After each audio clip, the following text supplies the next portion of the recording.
বন্ধুরা, কথায় আছে যে পাপ বাপকেও ছাড়ে না। এমনটাই হয়েছে আফ্রিকার একটা দেশ উগান্ডার সাথে। একসময় দেশটা এমন জায়গায় পৌঁছে গিয়েছিল যে বলা হচ্ছিল এটাই আফ্রিকার প্রথম দেশ হবে যারা সবচেয়ে বেশি ইকোনমিক্যালি ডেভেলপমেন্ট করবে।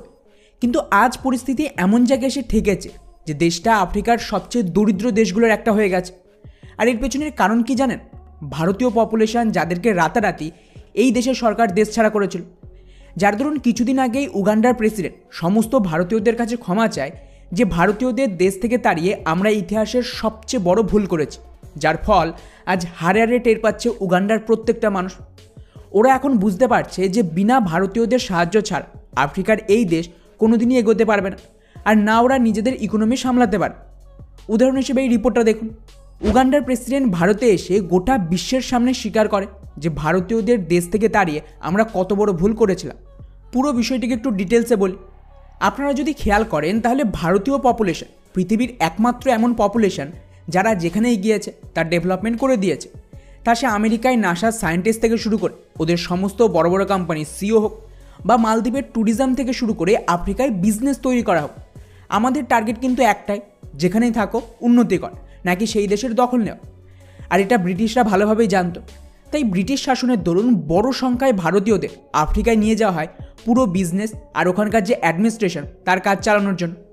এখন এরপর আফ্রিকার দেশগুলো যখন ধীরে ধীরে স্বাধীন হয় তখন ভারতীয় কমিউনিটি ওখানেই থেকে যায়।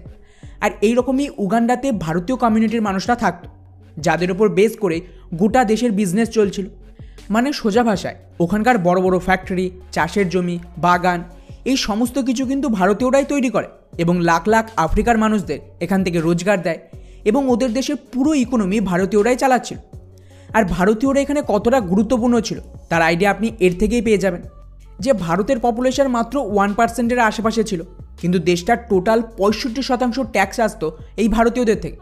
মানে জাস্ট কল্পনা করুন কোথায় 1% মানুষ দেশের 65% ট্যাক্স দিচ্ছে।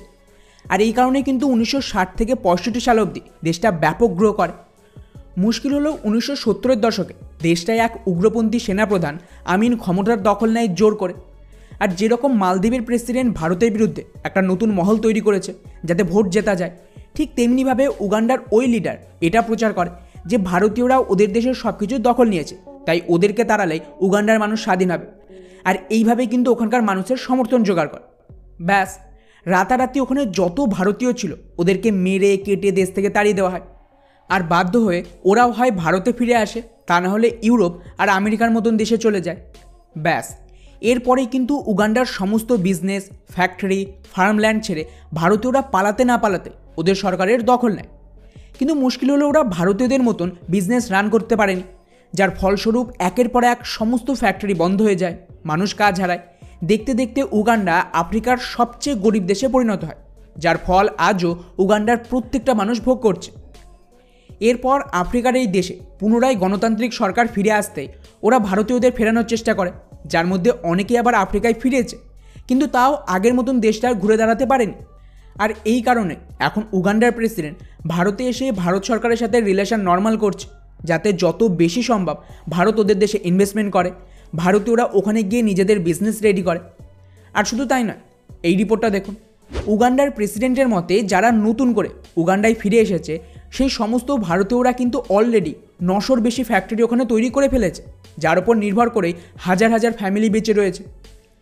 ফলে আপনারা খেয়াল করুন, আমেরিকা হোক বা ইউরোপ, এমনকি আফ্রিকা, প্রত্যেক দেশের ইকোনমি, পলিটিক্স সব কিছু কিন্তু ডিরেক্টলি বা ইনডাইরেক্টলি ভারত আর ভারতীয়দের দ্বারা ইনফ্লুয়েন্স হচ্ছে।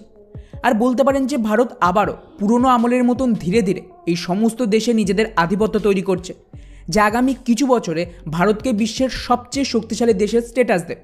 বা সোজা ভাষায় ভারত এবং ভারতীয়রাই গোটা বিশ্বকে কন্ট্রোল করার মতন পজিশনে চলে এসেছে। আর এই কারণে আপনি খেয়াল করবেন, ভারতের প্রধানমন্ত্রী যে দেশেই যাক সেই দেশে ভারতীয় এনআরআই বা ভারতীয় যে পপুলেশন রয়েছে তাদেরকে ব্যবহার করছে ডিপ্লোমেসি আর ইকোনমিক কন্ট্রোল নেওয়ার জন্য। যার উদাহরণ হিসেবে দেখুন, আফ্রিকা, ইউএইর মতন মুসলিম দেশ হোক বা আমেরিকা, সব জায়গায় কিন্তু একই কাজ হচ্ছে।